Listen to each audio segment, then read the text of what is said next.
The return of former yachty Chase Lemacks to Below Deck Sailing Yacht Season 5 is a shift, since he should be Gary King's long-term successor for Emma Crouch.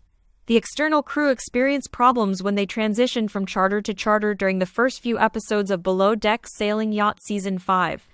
Despite having a strong staff, the outside crew headed by First Officer Gary and Chief Engineer David Morosi, with deckhands Emma and Keith Allen providing support, had a difficult charter season.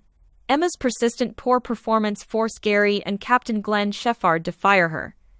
Gary had trouble controlling his deckhands during the early charters of Below Deck Sailing Yacht Season 5.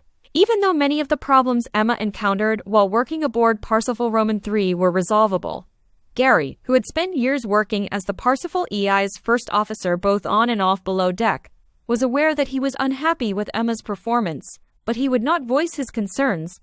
Rather, he suppressed his anger and persisted in treating Emma harshly, which is similar to how he has handled issues in the past. Chase will now be needed to preserve the season.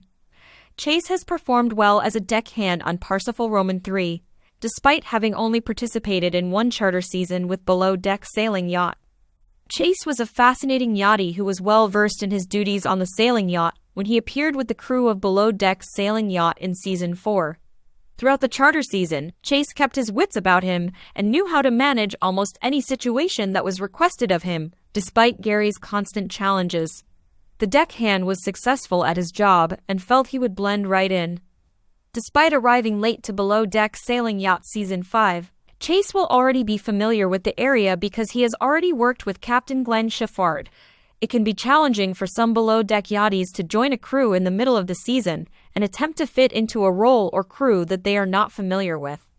The yachties who appear on Below Deck Sailing Yacht and other franchise shows frequently possess the skills necessary to perform the roles, but they find it difficult to meet the captain's expectations. Fortunately, Chase is aware of what to expect and is accustomed to Captain Glenn's mannerisms. While yachties that participate in Below Deck shows have a certain level of expertise of the yachting industry, new Below Deck crew members must also possess a certain level of understanding, because Below Deck crew members must be ready to do their duties on camera. They are a distinct kind of crew member.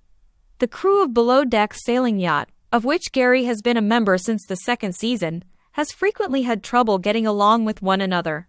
This is ideal for the charter season's reality TV portion because their problems make for excellent television drama. Chase has only appeared in one season of the show, but his experience on Season 4 of Below Deck Sailing Yacht demonstrated that he is aware of the reality TV aspect of the show. During his time on the show, Chase was one of the few yachties who could confront Gary, and he got along well with most of the crew. It will be interesting to watch how Chase handles the drama as he returns to Below Deck Sailing Yacht for another season. Chase should be the next to face the outer squad of the Parsifal Roman III, since Gary will be departing the show in the upcoming season.